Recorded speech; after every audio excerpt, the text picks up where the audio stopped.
2026 से 27 के मध्य प्रदेश का वित्त मंत्री ने किया बजट पेश। बीजेपी ने विकास का बजट बताया तो कांग्रेस ने इस बजट का किया विरोध। मध्य प्रदेश की मोहन यादव सरकार ने अपने दूसरे बजट 2025 से 26 में ज्ञान यानी गरीब, युवा, अन्नदाता और नारी शक्ति पर जोर दिया था। इससे आगे बढ़कर 2026 से 27 का बजट ज्ञानी हो गया है, यानी इसमें इंफ्रास्ट्रक्चर और इंडस्ट्री भी जुड़ गए हैं। इन 6 सेक्टर्स पर ही बजट के 3 लाख करोड़ रुपए से ज्यादा खर्च होने हैं। इसमें भी सबसे ज्यादा खर्च इंफ्रास्ट्रक्चर, किसान और महिलाओं पर होगा।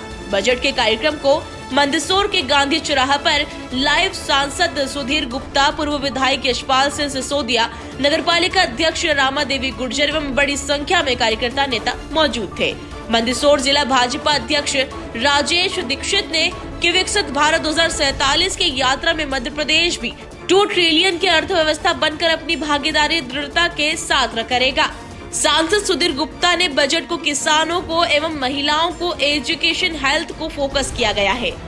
ये बजट सर्वस्पर्शी है और सर्वप्रिय बजट मैं इसको कह सकता हूँ, क्योंकि बजटीय संरचना में किसानों को फोकस किया गया है, महिलाओं को फोकस किया गया है, एजुकेशन और हेल्थ को फोकस किया गया है, एमएसएमई सेक्टर में इंडस्ट्री ग्रोथ को फोकस किया गया है, रोजगार के अवसरों को फोकस किया गया है।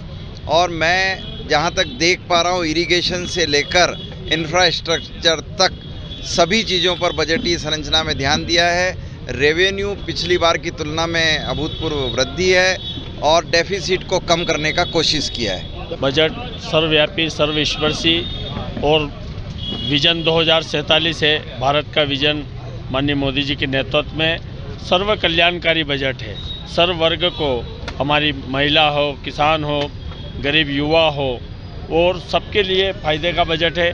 मैं सबको, हम सब बधाई देते हैं, शुभकामनाएं भी देते हैं। और मंदसौर जिले के मल्हारगढ़ के हमारे लोकप्रिय विधायक माननीय देवड़ा जी ने ये 6ठी बार मुख्यमंत्री मोहन यादव जी के नेतृत्व में बजट प्रस्तुत किया। उनको भी बधाई, शुभकामना देते हैं कि सर्वव्यापी सबके लिए खुशहाली का बजट है ये।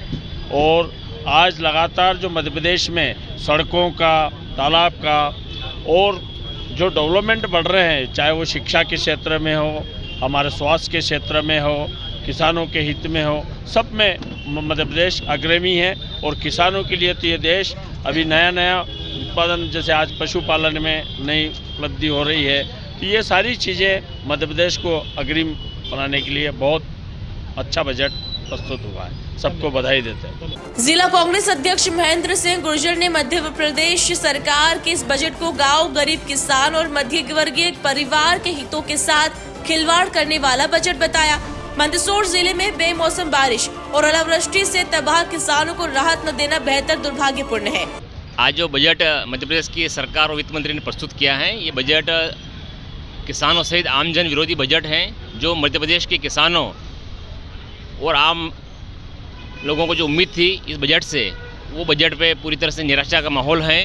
और मध्य प्रदेश की सरकार ने ये वर्ष कृषि कल्याण वर्ष के रूप में मनाने का निर्णय लिया था, लेकिन बड़ा दुख है कि इस बजट में किसानों के कल्याण के लिए एक भी उपलब्धि इन्होंने बजट में प्रावधान नहीं की गई है। इसके साथ ही मध्यम वर्गीय परिवारों को विश्वास था, जिस प्रकार से महंगाई चरम आसमान छू रही है, मध्यम वर्गीय परिवारों को आस थी रसोई गैस, डीजल, पेट्रोल सहित अन्य आवश्यक वस्तुओं पर वेट की कटौती होगी और वेट टैक्स हटेगा। लेकिन मध्य प्रदेश की सरकार ने आम मध्यम वर्गीय परिवारों को भी हितों में कुठाराघात किया है और ये बजट पूरी तरह से जन विरोधी बजट है। इसका मध्यम वर्गीय परिवारों में खासा जन आक्रोश है। गाँव, गरीब, किसान, मजदूर जो अपने इस प्रदेश की मूल आधारभूत संरचना है, जिसपे मध्य प्रदेश की आर्थिक अर्थव्यवस्था टिकी हुई है। 80% आबादी यहाँ की कृषि प्रधान स्टेट है, लेकिन फिर भी किसानों के कल्याण के लिए, किसानों के हितों के लिए और किसानों के एमएसपी न्यूनतम समर्थन मूल्य की गारंटी का प्रावधान करने जैसे इसमें कोई विशेष उल्लेखनीय बातें नहीं है। ये पूरी तरह से बजट आम जन और किसान विरोधी बजट है। हम इसका विरोध करते हैं और मध्य प्रदेश सरकार से मांग करते हैं कि मध्यम वर्गीय परिवार को राहत देने के लिए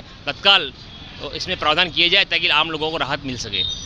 कांग्रेस के पूर्व जिला अध्यक्ष मंजीत सिंह टुटेजा ने कहा कि फिर जनता अपने आप को ठगा सा महसूस इस बजट को देखकर कर रही है एवं 2017 में हुए किसान आंदोलन में किसानों की मौत एवं जहरीली शराब कांड में हुई कई लोगों की मौत सहित कई घटना गिनाई है।